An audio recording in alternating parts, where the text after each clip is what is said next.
الحمد لله حمد الشاكرين الذاكرين. الحمد لله حمد من علم أن له ربا يغفر الذنب ويأخذ به فتاب إليه وأناب. وأشهد أن لا إله إلا الله وحده لا شريك له، وأشهد أن سيدنا ومولانا ونبينا وحبيبنا محمدا صلى الله عليه وسلم نبيه وعبده بلغ الرسالة وأدى الأمانة ونصح الأمة وكشف الغمة وجاهد في الله حق جهاده حتى أتاه اليقين، فصلوات الله وسلامه عليه وعلى آله وصحبه أجمعين. My dear respected brothers and sisters in Islam, I bear witness that there is no God worthy of worship except Allah subhanahu wa ta'ala.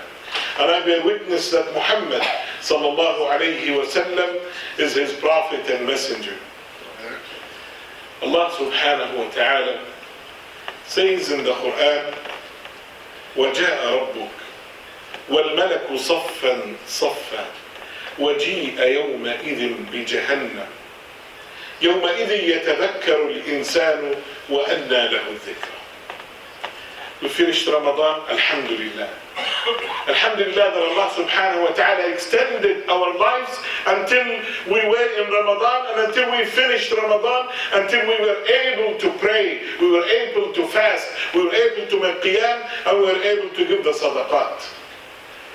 And so Ramadan goes away, and then we find that most of us have their work to Allah subhanahu wa ta'ala, their speed, their lungs, as they say in French, is broken down. We get lazier. And we look into these things. Why are we getting lazy? And what can put us back in the track? Maybe not as fast as when we were in Ramadan, but at least get us moving a little bit faster, so we can at least catch up, benefit from Ramadan. Because indeed, Ramadan is not a season of worship only. Ramadan is a school where we improve. If you don't see an improvement after Ramadan, then you have not benefited much from Ramadan. The best benefit we can benefit from Ramadan is when we actually improve after Ramadan. The last time I was here, I spoke about the nafs, the souls, and what they like, and what kind of souls that we have. And then I said, Allah subhanahu wa ta'ala, easily and simply in Surah القيامه said, لا أقسم بيوم القيامة ولا أقسم بالنفس اللوامة. He put the day of judgment and the soul that blames you if you do something wrong, he put them together. As if Allah subhanahu wa ta'ala is pointing to us, if you want this kind of nafs, if you want this kind of soul, then remember the day of judgment. And Allah subhanahu wa ta'ala tells us about that day of judgment. He says, وَجَاءَ رَبُّكَ. Your Lord came the way it is suitable for Allah subhanahu wa ta'ala to come. وَالْمَلَكُ صَفًّا صَفًّا. Angels have already came after the people are called. Once we are resurrected, we will be asked, we will be called, everybody will hear a voice. يَوْمَ يَسْمَعُونَ الدَّاعِ. You hear a voice and then we come all together at the same place. Once they do that, the angels will surround them, one line after the other. And then the angels that carry the throne of Allah subhanahu wa ta'ala will come down. And then Allah subhanahu wa ta'ala comes. And that is what the ayah is saying. وَجَاءَ رَبُّكَ وَالْمَلَكُ. They have already صَفًّا صَفًّا. And then Jahannam will be brought. And then people are under the sun, or under whatever sun, in the day of judgment, and the heat of that, the hellfire. They will be scared. How scared? Allah subhanahu wa ta'ala says, وَتَرَى كُلُّ أُمَّةٍ جَاثِيَةٍ. Every nation will drop to their knees. It's a scary thing. Everybody will be scared? Absolutely not. Not for all the time, but at that time when Jahannam comes in, everybody will be scared. Even the prophets, Allah subhanahu wa ta'ala did not exclude anybody. وَتَرَى كُلُّ أُمَّةٍ جَاثِيَةٍ. Everybody will drop to their knees.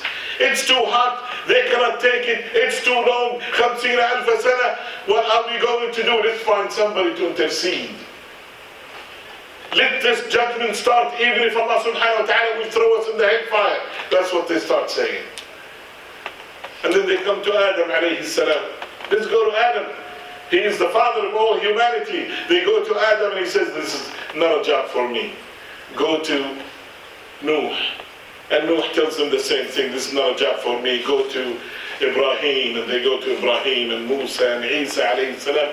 Everybody. And then he tells them, Isa alayhi salam tells them, go to Muhammad sallallahu alayhi wa sallam. And they come to Prophet Muhammad sallallahu alayhi wa sallam. And he says, Ana laha. Ana laha. This is my job. I'm the one who can do this. Subhanallah. اللهم رب هذه الدعوة التامة. When we hear the adhan والصلاة القائمة آت سيدنا محمد الوسيلة والفضيلة وابعثه اللهم المقام المحمود الذي وعدته. This is the stand al-mahmud that we are calling Allah subhanahu wa ta'ala and praying for him to give to Prophet Muhammad sallallahu alayhi wa sallam. And Rasulullah sallallahu alayhi wa sallam makes sujood under the throne of Allah subhanahu wa ta'ala. For as long as Allah subhanahu wa ta'ala His will is for him to make sujood. وَيَفْتَحُ عَلَيْهِ اللَّهُ سُبْحَانَهُ وَتَعَالَى. He will start thanking Allah subhanahu wa ta'ala with thanks that nobody had ever thanked him before with. Not even Prophet Muhammad sallallahu alayhi wa sallam knew. Until Allah subhanahu wa ta'ala tells him, Ya Muhammad, ارفع رأسك واسأل تعطى واشفع تشفع. Oh Muhammad, raise your head high and ask and you will be given what you ask for, and intercede and your intercession will be accepted. This is Muhammad sallallahu alayhi wa sallam. Imagine the first thing that he says, Ya Rabbi, ummati ummati. Oh Allah, my people, my ummah, the Muslims. He's worried. Even when everybody's so scared, he's worried about his own ummah. He's worried about you. I don't want to say, let's see how much each and every one of us is committed to the teachings of Prophet Muhammad sallallahu alaihi wasallam. Every one of us should measure himself to this worry of Muhammad sallallahu alaihi wasallam about you, to how much we worry about what he told us to do. And then Rasulullah sallallahu alayhi wa sallam does what we call al-shafa'a al-kubra, the biggest shafa'a, the biggest intercession for the judgment to start. Once this judgment starts, subhanallah, you see scripts, your book. Then we have Raqib and Atid, two angels writing everything good and everything bad that we are doing. These books that everything is written in them, they will be flying. Imagine billions of people, billions of scripts flying in the air. 3 types of people in that day. One type, وَأَمَّا مَنْ أُوتِيَ كِتَابَهُ بِيَمِينِهِ. That script will fall into their right hand. Another type, وَأَمَّا مَنْ أُوتِيَ كِتَابَهُ بِشِمَالِهِ. They'll get their scripts in their left hand. And a third type, they also will get their books in their left hand, but they're so not straight people, so deceiving people. They know that they're bad people, so they hide their hands behind their back. Allah subhanahu wa ta'ala says, وَأَمَّا مَنْ أُوتِيَ كِتَابَهُ وَرَاءَ ظَهْرِهِ. Those people that will get their book behind their backs. فَسَوْفَ يَدْعُو ثُبُورًا وَيَصْلَى سَعِيرًا. So 3 types of people. Let's see how Allah subhanahu wa ta'ala will talk to each and every one of them, how he will hold them accountable. Rasulullah sallallahu alayhi wa sallam tells us, as in the hadith that Ibn Umar radiallahu anhu have narrated.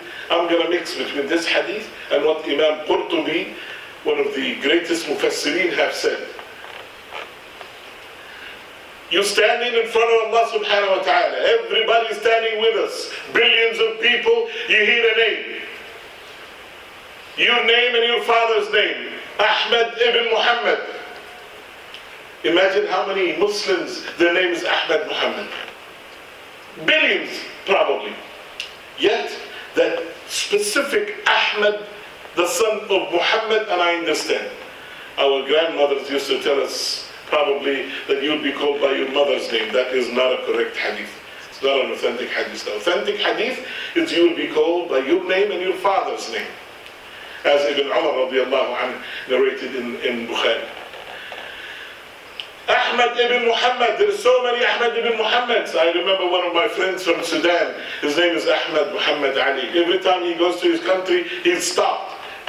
And then after 6 hours, they tell him, okay, this is just your name is similar to somebody else's name. In the day of judgment, that specific person that is meant will know that it's him. His color will change. His knees will start shaking. The heart will start shaking. Because you know it's you. And the angels will come to take you. To stand in front of Allah subhanahu wa ta'ala.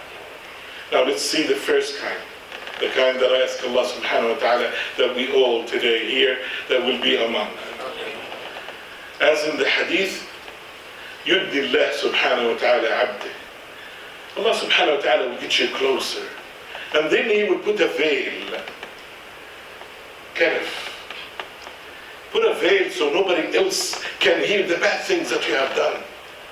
Just imagine if everything bad, if you would have to stand in front of us, just us, and tell everybody what bad things have you done through your life. How shameful you would be. So Allah subhanahu wa ta'ala is so merciful with the mu'min that He puts a special veil that nobody else but Allah can hear and know the bad things that you have done. And then your book is given to you. And the first page, this is where the bad things that you have done, the mistakes, the sins. And you start reading the sins, one after one. Have you done this? Yes, I have. And this, until you're sure that you are a goner. It's Jahannam wal-'iyadhu billah. That is when Allah subhanahu wa ta'ala will say, because He knows that you tried your best. You made tawbah. You tried to go back and do better. Allah subhanahu wa ta'ala knows that you tried and that you were sincere. He will say, سَتَرْتُهَا عَلَيْكَ فِي الدُّنْيَا وَهَا أَنَا ذَا أَسْتُرُهَا عَلَيْكَ فِي الْآخِرَةِ. I have concealed it from everybody else. I did not expose you in front of other people. You did not go through the scandals of people knowing how bad you were. And today, I will also conceal it from everybody else. And today, I will forgive you for all this. So the person becomes so happy. And then you flip the script to the other side and you start reading your good deeds. And you become happier and happier and happier. Until you see at the end, these are your good deeds. I am multiplying them for you. And then you are ordered to be taken to Jannah. I ask Allah subhanahu wa ta'ala to take us all to Jannah. That is one case. Once you get that, listen to what Allah subhanahu wa ta'ala says. وَأَمَّا مَنْ أُوتِيَ كِتَابَهُ بِيَمِينِهِ فيقول هاؤم اقرءوا كتابيه إني ظننت أني ملاق حسابيه فهو في عيشة راضية في جنة عالية قطوفها دانية كلوا واشربوا هنيئا بما أسلفتم في الأيام الخالية. Those who get their scripts in their right hand, they get the script and they're so happy. They go around and say, this is my book, here you go, read it. Look how beautiful it is. I knew that I'm coming to Allah subhanahu wa ta'ala. I knew that I will be judged. So I took care, I tried my best. Subhanallah. Tried my best. You know, one of the things after Ramadan that makes us a little bit lazier, that we think we've done too much in Ramadan. You think, oh, I made so much qiyam, I made so much this, so much of that. Rasulullah sallallahu alayhi wa sallam tells us, none of us will go to Jannah with his own deed. with the good deeds that you do, that's not enough to take you to Jannah. Ya Rasulullah, not even you, not even me. إِلَّا أَنْ يَتَغَمَّدَنِ اللَّهُ بِرَحْمَتِهِ. Except if Allah subhanahu wa ta'ala will bestow His mercy upon me. Why? Does that mean we should not work? We should not do? We should not pray? Because Allah subhanahu wa ta'ala will cover us with His mercy? Absolutely not. Allah subhanahu wa ta'ala everywhere, He describes those people that will go to Jannah. وَبَشِّرِ الَّذِينَ آمَنُوا وَعَمِلُوا الصَّالِحَاتِ. Give the glad tidings of Jannah for those people who believed, but also they practiced. They did the righteous deeds. They performed the righteous deeds. So what does that hadith mean? It means Allah subhanahu wa ta'ala gave you so much blessings. If you do everything you can without any mistake, and all of us makes mistakes, it will be this much compared to this much of blessings of Allah subhanahu wa ta'ala. So have you repaid what you have to pay? Of course not. So you don't actually deserve to go to Jannah. But you deserve to take the mercy of Allah subhanahu wa ta'ala. And that mercy will take you to Jannah. And that mercy will decide, that these deeds will decide how much you did, then they will decide where is your position in Jannah, how high it is. So this is the person that takes his book in his right hand. How about the left hand? He will come, he will be brought in front of Allah subhanahu wa ta'ala. Same thing, his name will be called, he will be scared, his color will change, just like the first one. But this time there is no veil. Everybody can hear all the bad stuff that he did, or she did. And he will be brought. How bad is it? Rasulullah sallallahu alayhi wa sallam in the hadith, he's telling Aisha, "Man nuqisha al-hisab faqad udhib." If you are discussed your deeds, then that is by itself a punishment. She said, "Ya Rasulullah, but Allah promised us that our hisab will be yasir, easy." He said, ذَلِكَ الْعَرْضُ يَا عَائِشَةَ. Just for you to read the things that you have done, that is hisaban yasira.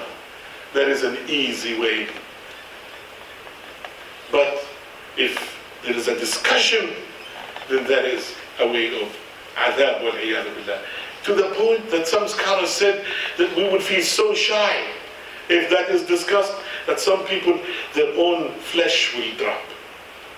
It's just a scary day when somebody is brought in front of Allah subhanahu wa ta'ala jalla fi'ala. When you're brought in front of Him, or somebody is brought in front of Him, and then everybody can hear the bad things they did. But you know what? He gets the book the other way. That his good deeds first. He reads the good deeds and he becomes happy. Of course. Who wouldn't be happy for good deeds? And he reads and he reads and he reads, and at the end it says, "These are your good deeds. We do not accept them." Subhanallah. Not only that, some people will come, not only they will be held accountable for things that they have done, but they will be held accountable for things that they have taught others to do. وَلَيَحْمِلُنَّ أَثْقَالَهُمْ وَأَثْقَالًا مَعَ أَثْقَالِهِمْ. Allah subhanahu wa ta'ala says, not only they will bear the heavy weight on their shoulders that they have done, but other things that others have done because they saw you do it. Because they learned how to do it because of you. Your children, if you taught them to sleep through Fajr, if you did not teach them to pray, if you taught them to steal, if you taught them to backbite, all of that thing will come back at you. And their children, if they learn from them. And it's the other way around. If you teach somebody something good, then all that good will be in your scale in the day of judgment. Once Allah subhanahu wa ta'ala tells them everything is not accepted, you flip the other side and the real bad deeds come up, and then he is called to Jahannam wal-iyadu billah. I ask Allah subhanahu wa ta'ala to forgive all of us. Amen. I ask Allah subhanahu wa ta'ala to make us from those people that do their best to deserve the mercy of Allah subhanahu wa ta'ala. Ameen. Ud'u Allah wa antum muqina bil-ijabah.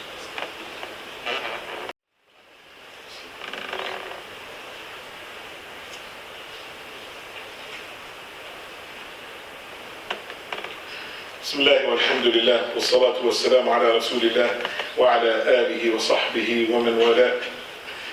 So this person that gets his book in his left hand, he says, وَأَمَّا Allah subhanahu wa ta'ala says, وَأَمَّا مَنْ أُوتِيَ كِتَابَهُ بِشِمَالِهِ فيقول يا ليتني لم أوت كتابيه ولم أدر ما حسابيه يا ليتها كانت القاضية ما أغنى عني ماليه هلك عني سلطانيه خذوه فغلوه ثم الجحيم صلوه ثم في سلسلة ذرعها 70 ذراعا فاسلكوه.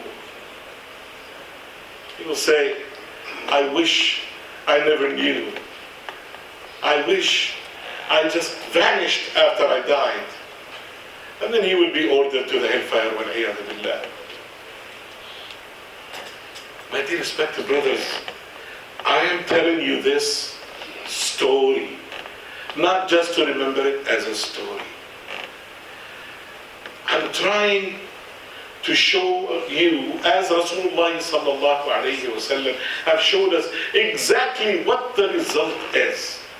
The basic idea is we are now on a test. And the result of that test is what I'm talking about now. This is the easiest test, even though it's the hardest test. Because we know the result. We already know the answer. All what we have to do is follow these answers. I heard that your last khutbah was about what should we do in this dunya, and don't worry about the akhirah. If you do something good in this dunya, and your intention is the correct way, then you don't have to worry. فَمَنْ كَانَ يَرْجُو لِقَاءَ رَبِّهِ فَلْيَعْمَلْ عَمَلًا صَالِحًا وَلَا يُشْرِكْ بِعِبَادَةِ رَبِّهِ أَحَدًا. If you really want to meet Allah subhanahu wa ta'ala with Him, pleased with you, then number one, you do the righteous deeds. And number two, your reason for doing them is nothing but to please Allah subhanahu wa ta'ala, sincerity. A couple of scenes from the Day of Judgment. Rasulullah sallallahu alayhi wa sallam, one day, as Imam Muslim narrated, was sitting with the Sahaba and he laughed. فضحك. And he said, why don't you ask me why am I laughing? He said, Ya Rasulullah, why are you laughing? He said, one of the slaves, he come to argue with Allah subhanahu wa ta'ala. He used to argue, always lying. He comes to Allah subhanahu wa ta'ala and says, Ya Allah, you said that you will not treat me unjustly. And I do not accept any witness except myself. So Allah subhanahu wa ta'ala tells him, okay. فَيَخْتِمُ عَلَى فَمِهِ. That means he shut his mouth. And then he asks his body, and the hands will say what they have done. And the legs will say where they walk to haram. And the private part will say what they have done. And the ears will say what they've been hearing. And everything will say what it was seeing, like the eyes and the body. And then Allah subhanahu wa ta'ala will allow him to talk. And the first thing that he will say, that he will curse his own body. And he will say, I was trying to defend you. For that Rasulullah sallallahu alayhi wa sallam laughed. The other time, a man will come to Allah subhanahu wa ta'ala after he made his tawbah, and he will read his bad deeds, the small ones. He starts with the small ones. Allah subhanahu wa ta'ala will present all the small bad deeds, the small sins, and he reads them, but he have repented to Allah subhanahu wa ta'ala, and Allah subhanahu wa ta'ala knows his sincerity.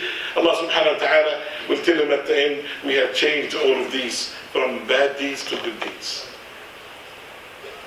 So he says, oh Allah, I have some more bad deeds that I don't see here. Of course, he wants the bigger sins to be also exchanged to good deeds. So Rasulullah sallallahu alayhi wa sallam also learned the point from all of this. We are all going to be presented to Allah subhanahu wa ta'ala. As Rasulullah sallallahu alayhi wa sallam said, ما منكم إلا وسيكلمه الله ليس بينه وبينه ترجمان. None of you, but Allah subhanahu wa ta'ala will talk to him. There is nobody to translate. There is no need for translation. You look to your right, it's your deed. You look to your left, it's your deed. You look in front of you, you find nothing but the hellfire. وَالْعِيَاذُ بِاللَّهِ. So Rasulullah said at the end, فَاتَّقُوا اللَّهِ فَاتَّقُوا النَّارِ وَلَوْ بِشِقِّ تَمْرَةٍ. So protect yourself from the hellfire. Immune yourself from the hellfire. Even if all what you can give or all what you can do is give half a date. So all what you can do is say, Subhanallah, it's time to do it. I ask Allah subhanahu wa ta'ala to extend our lives. Amen. I ask Allah subhanahu wa ta'ala to make us from those who get their books in their right hands. Amen. Inshallah, in the next khutbah, we'll talk about the next phase, the next part, which is al-mizan, the scale. The importance of al-mizan and how can we make our good deeds much heavier, because that will decide how much mercy we will get from Allah subhanahu wa ta'ala. The other thing is, things that we have to take care of. The most important thing is as-salah. You want to come to Allah subhanahu wa ta'ala, as Allah, Rasulullah sallallahu alayhi wa sallam told us, everything will be after, you'll be asked about after salah. He asks you about salah. If it's good, everything else after that is good. If it's bad, everything else after that is bad. And imagine, Rasulullah sallallahu alayhi wa sallam is dying and he's saying, Allah, Allah fi nisa, Allah, Allah fi nisa. By Allah, take care of your women. By Allah, take care of your wives. By Allah, take care of your mothers, your sisters, your daughters. He's dying and he's saying that. As if he's saying this is one of the most important things. But the first thing he said when he woke up, because he had went out of consciousness, and when he woke up, the first thing is, Asalla nas, did the people pray? That's the first thing. The second thing is he's saying, take care of the women. There is a lot of things to remind us of, but those are the only two that I would like to leave you with today. Salah on time, salah with khushu', with real feelings, with understanding, with realizing that we are in front of the greatest of the greatest. So we do it with this feeling. We do it like Muhammad Iqbal said when his father told him, read the Quran as if it was revealed for you, not for Muhammad sallallahu alaihi wasallam, rather for you. And when you want to talk to Allah subhanahu wa ta'ala, that's when you make the dua. You ask him whatever you want. So salah first, and then you take care of those ladies in your life. Allahumma ansur al-Islam wa a'izz al-Muslimin. اللهم انصر الإسلام وأعز المسلمين. اللهم اغفر لنا ذنوبنا كلها دقها وجلها أولها وآخرها علانيتها وسرها. اللهم لا تجعل لنا ذنبا إلا غفرته ولا هما إلا فرجته ولا كربا إلا نفسته ولا مريضا إلا شافيته ولا بيتا إلا رحمته ولا مجاهدا إلا نصرته ولا حاجة من حوائج الدنيا لك فيها رضا ولنا فيها صلاح إلا يسرتها وأتممتها يا أرحم الراحمين. اللهم إنا نسألك باسمك الأعظم الذي إذا سئلت به أعطيت وإذا دعيت به أجبت وإذا استرحمت به رحمت. اللهم فك أسر المسجد الأقصى. اللهم فك أسر المسجد الأقصى. اللهم فك أسر المسجد الأقصى. إن الله وملائكته يصلون على النبي يا أيها الذين آمنوا صلوا عليه وسلموا تسليما. اللهم صل وسلم وزد وبارك على سيدنا محمد وعلى آله وصحبه أجمعين. وأقم الصلاة.